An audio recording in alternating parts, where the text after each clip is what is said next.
కేసీఆర్ హయాంలోనే తండాలు అభివృద్ధి చెందాయని నారాయణఖేడ్ మాజీ జెడ్పీటీసీ రాథోడ్ లక్ష్మీబాయి రవీందర్ నాయక్ అన్నారు. టీఆర్ఎస్ రజతోత్సవాల్లో భాగంగా శుక్రవారం కేసీఆర్ చిత్రపటానికి లంబాడా మహిళలు పాలాభిషేకం చేశారు.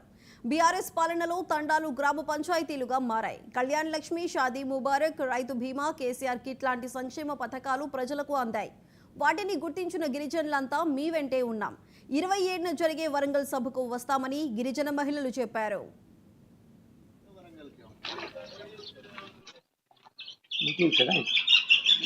అదే చిత్తాపరాజ్ క్యాంపులో నుంచి రంగారెడ్డి జిల్లా అయినటువంటి నారాయణఖేడ్ నియోజకవర్గంలోని పలుగు తాండాలో మరి నేడు కేసీఆర్ గారి రజోత్సవాల కార్యక్రమంలో భాగంగా మరి గిరిజనులు కూడా అందరూ కేసీఆర్ గారు చేపట్టినటువంటి కళ్యాణ లక్ష్మి అని మరి ఫ్రీ కరెంట్ అని చిన్నపిల్లలకు సన్నబియ్యం అని చెప్పి రెసిడెన్షియల్ హాస్టల్ కట్టించి మరి మాకు ప్రత్యేకంగా తాండాలకు గ్రామ పంచాయతీ ఏర్పాటు చేయడం జరిగింది.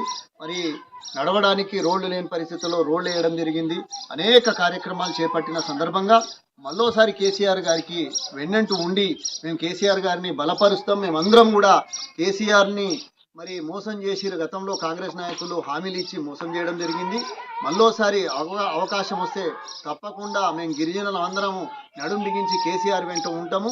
మరి మీటింగ్లకు కూడా తప్పకుండా కేసీఆర్ మీటింగ్లను విజయవంతం చేస్తామని చెప్పి రేపు 27వ తారీఖు వరంగల్లో ఎల్కతుర్తిలో జరగబోయే మీటింగ్కి మరి కేసీఆర్ గారి పిలుపు మేరకు మరి మన జిల్లా మంత్రివర్యులు తన్నీర్ హరీష్ రావు గారు మరి మాజీ మంత్రివర్యులు తన్నీర్ హరీష్ రావు గారు మరి మాజీ ఎమ్మెల్యే గారి వారి ఆధ్వర్యంలో గిరిజనులు గ్రామాలకు అనేక బస్సులు వెహికల్లు మరి సొంతంగా వారి డబ్బులతో పెట్టుకొని కూడా వరంగల్ పోవడానికి సిద్ధంగా అయ్యారు.